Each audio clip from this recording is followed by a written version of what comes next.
como é que sai a esquerda na eleição de Belo Horizonte? E assim, quando você olhar para o resultado eleitoral, vai dizer, não, mas a esquerda estava com o Fouad Noman. Mas alto lá que teve um primeiro turno ainda em que nenhum dos dois candidatos se tornou viável para chegar exatamente à disputa de segundo turno. E nós não podemos falar nem só sobre prefeitura. Temos que lembrar que o PL fez a maior bancada da Câmara Municipal. Então, enfraquece a esquerda, não só nessa corrida à Prefeitura de Belo Horizonte, mas também na Câmara Municipal.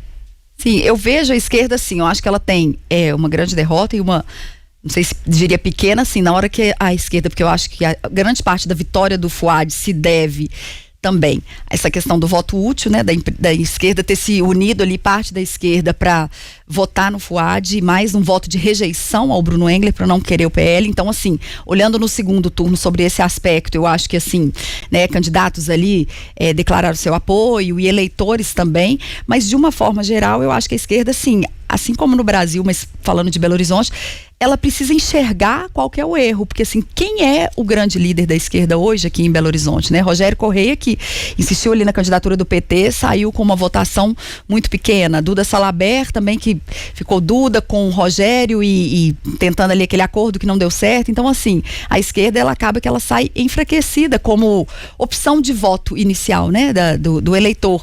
E eu acho que pensando pra frente, fica esse alerta, assim, onde está esse erro? Quem são essas lideranças, né? Porque embora o Bruno Engler ele tenha perdido, as lideranças da direita estão ali, o Nicolas que não conseguiu levá-lo ele para vitória, mas assim, tá ali com o seu público e pensando em estratégias para eleger vereadores. Eu ia te perguntar, desculpa te interromper, exatamente sobre o campo da direita, assim, a sua avaliação é de que ele sai, mesmo com uma derrota de Bruno Engler, sai fortalecido por este resultado de Câmara mencionado por Thalita e até pelo patamar de votos conquistado por Bruno Engler, que era tido nos bastidores políticos como algo que ele teria um teto, e era abaixo desse esperado. Dizia-se assim, 25% do eleitorado, ok, mas acima disso ele não teria. E ele superou e bastante essa marca.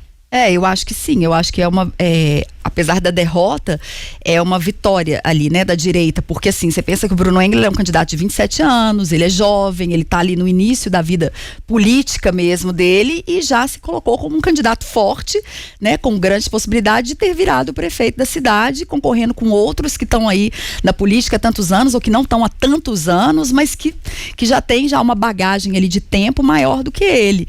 Então eu acho isso, e me chama a atenção, assim, positivamente, pensando em estratégia, né, uma pessoa que esteve aqui nos bastidores, falando como eles se organizam, falando, por exemplo, que o Nicolas, em algum dado momento da eleição lá, passou não sei quantas horas aqui em Belo Horizonte, recebendo candidatos do estado inteiro para gravar vídeo com eles e tal.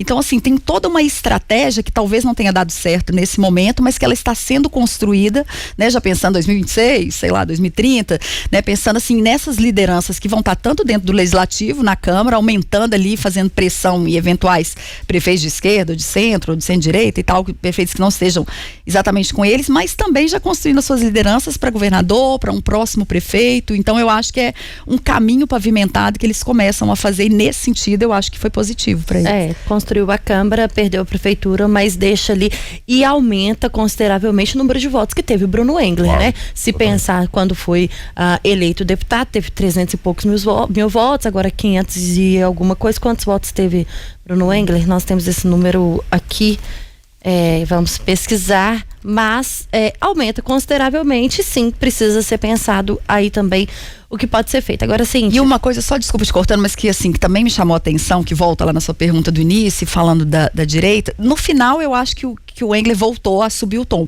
mas a gente percebeu ele, assim, em alguns momentos... 577 mil votos. Do Engler. A gente percebeu, assim, que em alguns momentos, se me falha a memória, eu acho que na primeira sabatina, na sabatina que ele participou, ele tentando adotar um tom mais, assim, menos, assim, agressivo, mais moderado, já com olho também, e não só aquele público específico que já, né, é eleitor do ex-presidente Jair Bolsonaro, mas tentando se mostrar como um candidato, né, mais moderado ali também para atrair outros públicos. Então eu acho que, outros eleitores, eu acho que isso também me marcou, assim, em algum momento, mas como eu disse no início também, eu acho que no final, na última semana, o tom subiu mais para um tom mais agressivo, mas eu acho que dentro da estratégia deles de se mostrarem viáveis ali, esse tom do discurso também me chamou a atenção ao longo do processo.